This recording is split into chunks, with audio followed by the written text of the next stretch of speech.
ধন্যবাদ মাননীয় সভাপতি, আমাকে আমার বক্তব্য উপস্থাপনের সুযোগ দেওয়ার জন্য। ১ বছর বা ২ বছর নয়, ৪ বছর একটানা ফেল করেছিল ছেলেটি। আর সবশেষে যখন তাকে স্কুল থেকে বের করে দেওয়া হলো, তখন তার মা তাকে বলেছিল, তুমি অনেক মেধাবী খোকা, তবে তোমাকে পড়ানোর মতো উপযুক্ত শিক্ষক এখানে নেই, তাই তোমাকে নতুন স্কুলে যেতে হবে। আর শাসন নয়, মায়ের দেওয়া সেই অনুপ্রেরণার কারণেই কিন্তু ছেলেটি হয়ে উঠেছিল সর্বকালের অন্যতম সৃজনশীল বিজ্ঞানী। হ্যাঁ মাননীয় সভাপতি, বলছি টমাস আলভা এডিসনের কথা। আর ঠিক একইভাবে আলবার্ট আইনস্টাইন, আইজ্যাক নিউটন এবং বিল গেটসের মতো আরও অনেক মহারথীরাই বাস্তব জীবনে প্রমাণ করে গিয়েছেন যে প্রাতিষ্ঠানিক ফলাফল কখনোই একজন শিক্ষার্থীর সৃজনশীলতার মানদণ্ড হতে পারে না। কিন্তু আমাদের দেশের প্রেক্ষাপট দৃশ্য যে সম্পূর্ণ ভিন্ন। শিক্ষা জীবনে কোনো ক্রমে একবার পথ হারালেই সেই শিক্ষার্থীর মা বাবা হোঁচট খেয়ে যান প্রতিবেশীর কটু কথা, সন্তানের ভবিষ্যতের অনিশ্চয়তার মতো শত পারিপার্শ্বিকতার কারণে। দাবি হয়ে ওঠে একটাই, যেভাবেই হোক পরীক্ষায় ভালো ফলাফল করতে হবে। আর সেই পরিস্থিতির শিকার হয়ে আমাদের শিক্ষার্থীরা পরিণত হন পরীক্ষার্থীতে, রুদ্ধ হয় তাদের সৃজনশীলতার বিকাশ। কিন্তু বিজ্ঞ প্রতিপক্ষ, আজ যেখানে সাম্প্রতিক বাংলাদেশের প্রতিটি ঘরে ঘরে এই দৃশ্য বিদ্যমান, সেখানে কিভাবে আপনি গাইড বইকে এর চেয়েও বড় তথা প্রধান বাধা হিসেবে বিবেচিত করলেন, তা আমার বোধগম্য নয়। মাননীয় সভাপতি, আজ আমার বিজ্ঞ প্রতিপক্ষের বক্তারা শাক দিয়ে মাছ ঢাকার মতো করে বারবার গাইড বইয়ের কথা উল্লেখ করে সৃজনশীলতার পথে অন্যান্য বিদ্যমান সব বড় বড় বাধাগুলিকে যেন বিবেচনায় আনলেন না। কিন্তু বিজ্ঞ প্রতিপক্ষ, একটি গাইড বই তো হয় পাঠ্য বই ভিত্তিক ও শ্রেণীভিত্তিক, কিন্তু একজন শিক্ষার্থীর সৃজনশীলতা ও মেধার বিকাশ কখনোই পাঠ্য বই বা শ্রেণীর গণ্ডিতে সীমাবদ্ধ থাকতে পারে না। সেটি ছড়িয়ে পড়ে গান, কবিতা, আবৃত্তির মতো বিভিন্ন ধরনের সৃজনশীল কার্যক্রমে অংশগ্রহণের মাধ্যমে। আর সেই উদ্দেশ্য সাধনের লক্ষ্যে বাংলাদেশে ব্যক্তিগত উদ্যোগে অনেক আগে থেকে আয়োজিত হচ্ছে বিভিন্ন ধরনের উৎসব, অলিম্পিয়াড বা প্রতিযোগিতা। তবে মা বাবার নিতান্তই অনিচ্ছা আর শিক্ষার্থীদের সেই সকল আয়োজন সম্পর্কে অবগত না থাকার কারণেই কিন্তু বাংলাদেশের অধিকাংশ শিক্ষার্থীরা সেই সকল জায়গাগুলিতে অংশগ্রহণ করতে পারছে না।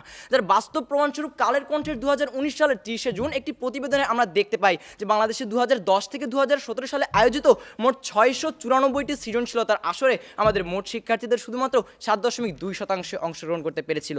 আর এই সমস্যার সমাধানের লক্ষ্যেই বাংলাদেশ সরকার প্রতি বছর আয়োজন করছে সৃজনশীল মেধা অন্বেষণ প্রতিযোগিতা, যেখানে কিনা একজন শিক্ষার্থীর মেধা ও সৃজনশীলতাকে শিক্ষকদের দ্বারা যাচাই বাছাই করে তাদের মধ্যে প্রতিযোগিতার ব্যবস্থা করা হয়। এবং এই আয়োজন সম্পর্কে আমাদের মাননীয় শিক্ষামন্ত্রী বলেন যে প্রয়োজনীয় সুযোগ সুবিধা এবং যথাযথ অবগতির অভাবের কারণে যেন কোনো শিক্ষার্থীর মেধা ও সৃজনশীলতা ব্যাহত না হয়, সেই জন্যই এই আয়োজন। বিজ্ঞ প্রতিপক্ষ, উল্লেখ্য যে এই সকল বাধাগুলোকে গাইড বইয়ের তুলনায় অত্যধিক গুরুত্বপূর্ণ বিবেচনা করেই কিন্তু বাংলাদেশ সরকার প্রতি বছর আয়োজিত করছে সৃজনশীল মেধা অন্বেষণ প্রতিযোগিতা। তাহলে কি আমার বিজ্ঞ প্রতিপক্ষের বক্তারা তাদের অযৌক্তিক বিশ্বাসকে প্রমাণ করার জন্য আমাদের রাষ্ট্রীয় সিদ্ধান্তকে ভুল প্রমাণ করে দিয়ে যাবেন?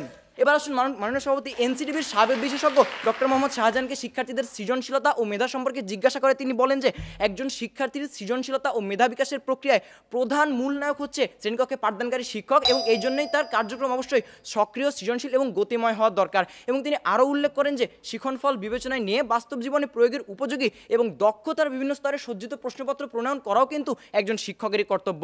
অন্যথায় এর যদি ব্যত্যয় ঘটে, তাহলে সেই শিক্ষার্থীর সৃজনশীল গুণাবলীর বিকাশ বাধাগ্রস্ত হবে।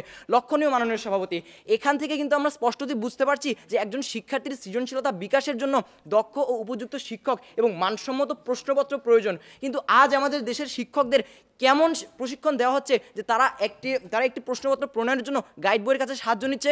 তাদের যদি আজকে যথাযথ প্রশিক্ষণ দেওয়া হতো, তাহলে তাদের সামনে 1000টি কেন 1 লক্ষটি গাইড বই পড়ে থাকলেও তারা কখনোই সের দিকে ফিরেও তাকাতো না। তারা নিজেই নিজের সৃজনশীলতাকে এবং নিজের শিক্ষার্থীদেরকে সৃজনশীল এবং মেধাবী হিসেবে গড়ে তোলার জন্যই কিন্তু নিজেই একটি সৃজনশীল প্রশ্ন প্রণয়ন করতো, আর থেমে থাকতো না আমাদের শিক্ষার্থীদের মেধা ও সৃজনশীলতার পরিসর। আর এত যুক্তি এবং এত উদাহরণ দেওয়ার পর যদি আমার প্রতিপক্ষের বক্তারা আবারও গাইড বই কেই প্রধান বাধা দাবি করেন, তাহলে হয়তো আপনারা আজকে এই পণ করে বিতর্কের মঞ্চে এসেছেন। জলে নামিব, সাঁতার কাটিব, চুল ভিজাইব না, দেখিব শুনিব সবই বুঝিব, স্বীকার করিব না। আর মুজিব শতবর্ষের এই সুবর্ণক্ষণের জন্য আমাদের সকল শিক্ষার্থীরা সকল বাধা অতিক্রম করে মেধাবী ও সৃজনশীল হয়ে ওঠে, এই আশাবাদ ব্যক্ত করে আমি আমার বক্তব্য এখানেই শেষ করছি মাননীয় সভাপতি। ধন্যবাদ মাননীয় সভাপতি, ধন্যবাদ সবাইকে।